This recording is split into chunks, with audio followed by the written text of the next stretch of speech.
Selamat pagi, Miss Lee dan teman-teman semua. Nama saya Antonia Maura. Di sini saya ingin mempresentasikan mengenai kasus Tylenol Johnson & Johnson. Jadi, apa sih Tylenol itu? Tylenol itu merupakan kapsul yang merupakan produksi dari McNeil Consumer Healthcare yang kemudian menjadi anak perusahaan dari Johnson & Johnson. Apa sih yang terjadi?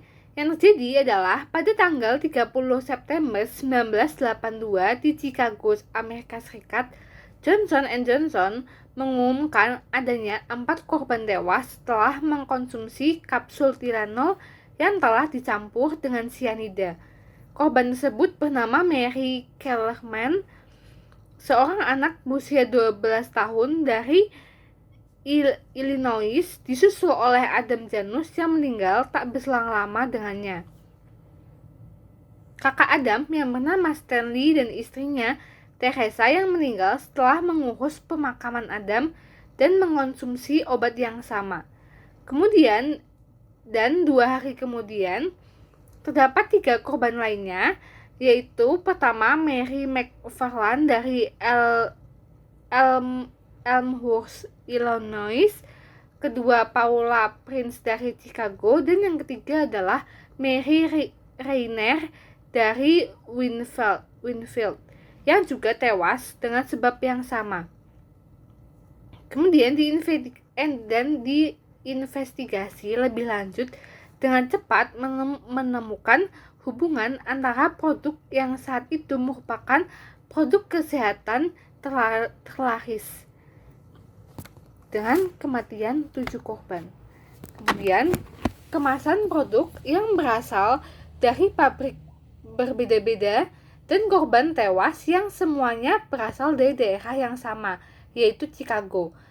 Kemudian menimbulkan kemungkinan bahwa terjadi sabotase dalam kejadian ini. Tersangka diduga pergi dan memasuki berbagai supermarket dan apotik dalam kurun waktu seminggu, membeli, kemudian merusak kemasan produk, kemudian memasukkan cyanida ke dalamnya, dan mengganti lagi kemasan tersebut dengan kemasan yang baru. Nah, apa sih dampak perusahaan setelah terjadinya kasus ini? Jadi, pada era 1970, perusahaan ini merupakan produk dengan penjualan yang terbesar dengan pendapatan tahunan mencapai 1,2 USD billion. Dan produk ini menguasai 37% pasar Amerika. Akibat peristiwa ini, perusahaan ini kehilangan 30% pasar mereka. Nah, setelah kejadian ini, apa sih yang langsung dilakukan oleh pihak Johnson & Johnson? Yang pertama, pada tanggal 5 Oktober 1982, pihak Johnson & Johnson menarik seluruh produk Tylenol dari pasaran dan menghentikan produksi di seluruh pabrik mereka dengan perkiraan 31 juta produk. Yang kedua, perusahaan Johnson & Johnson mengeluarkan iklan di media massa agar masyarakat tidak membeli lagi semua produk mereka yang mengandung paracetamol. Karena setelah ditelusuri lebih lanjut, sabotase ini hanya menukar yang menggunakan produk tablet, maksudnya kapsul. Yang ketiga, menawarkan pergantian Tylenol yang telah dibeli konsumen dengan produk yang sama dengan bentuk tablet yang padat.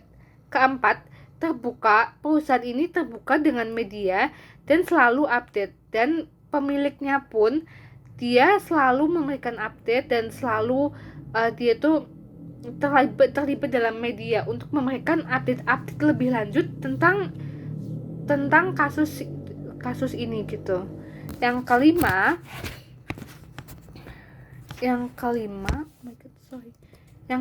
dia memberikan video yang merupakan proses Tylenol masuk ke tingkat pengecer dan grosir. Jadi dia memberikan video untuk membuktikan bahwa proses yang kali ini tidak mungkin terjadi hal yang tidak memungkinkan begitu. Yang keenam, perusahaan ini membuka 800 saluran telepon untuk konsumen agar konsumen tuh dapat menanyakan tentang kabar-kabar terbaru dari kasus ini. Dia juga bisa menanyakan tentang produk-produk Tylenol agar tidak terjadi sebuah kesalahan lagi. Yang ketujuh, perusahaan ini mengakui kesalahannya di hadapan hukum, dan perusahaan ini juga melakukan investigasi lebih lanjut kepada tersangka, dan dia juga melakukan penawaran sebesar 100.000 USD untuk siapa saja yang menemukan tersangka dalam kasus ini sebagai, dan 100.000 dolarnya ini itu tuh sebagai timbal balik karena sudah membantu menemukan tersangkanya. Kedelapan, dia meluncurkan perusahaan Johnson & Johnson meluncurkan Tylenol dengan kemasan baru dalam kurun waktu 5 minggu saja, dan perusahaan ini juga sudah kembali menaruhkan produk-produk mereka dengan kemasan yang 3 kali lipat lebih bagus lagi. Kemudian yang ke-9, dia memberikan 8 juta kupon untuk setiap pembelian 2,5 USD setiap pembelian produk Tylenol yang ada. Yang ke-10, dia meluncurkan iklan layanan masyarakat yang berupa testimoni-testimoni dari konsumen atau pelanggan setia yang sudah membeli dari pihak Johnson & Johnson ini. Menurut saya, tindakan dari pihak Johnson & Johnson ini sudah bagus sekali, apalagi dia juga sudah mengakui kesalahannya. Kemudian dia juga ingin menindaklanjuti gitu. Jadi dia itu tidak lari dari masalahnya. Dia tetap mengikuti prosedur yang ada dan menjalani hukuman juga seperti itu.